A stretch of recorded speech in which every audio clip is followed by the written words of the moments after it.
We've talked about some of the different surfaces with the pastel surfaces professional. There's paper, there's gator foam, there's paper like stiff boards that you have.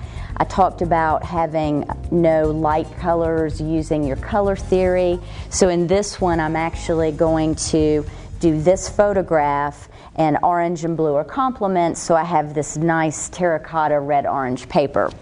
Now, even though I'm going to do this in the studio, if I wanted to go out and do, say, a plein air painting, and I'm sitting in front of the river, I don't want things to blow around, I can do several different things. I can take my paper and I can actually tape it down to a stiff surface, or the great thing about a lot of these new boards is I can double stick tape them.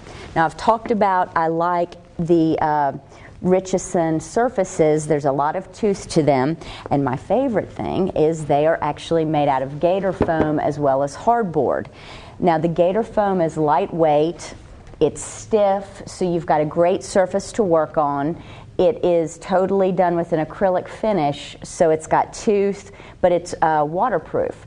If I end up messing this painting up, I can actually rinse it off, which is a great thing when you see, you know, the price of these boards. They are expensive, but when you can reuse them, it's cool.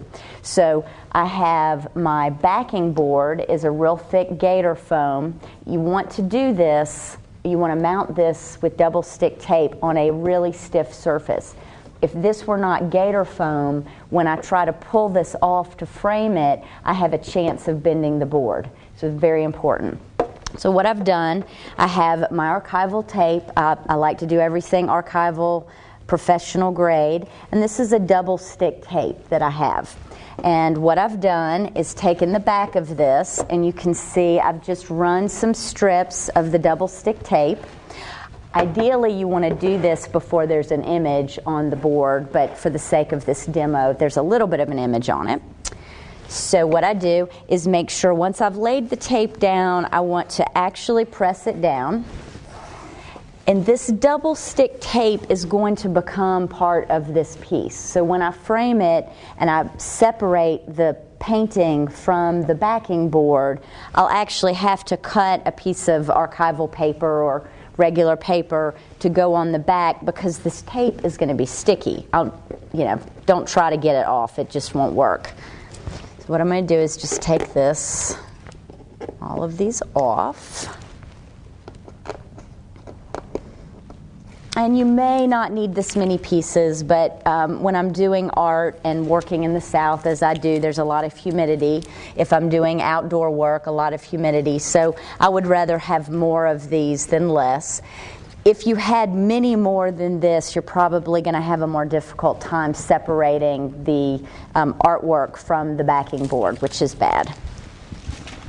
So what I want to do then is take this and get it basically centered. If you're really concerned about making sure everything is equal, you can make your little marks if you want to. I'm not real worried. I'm just going to eyeball it and lay it here. I do want it to be basically centered, and I can move it around a little bit because this is like a plastic gator foam surface. And then what I want to do is just press it down.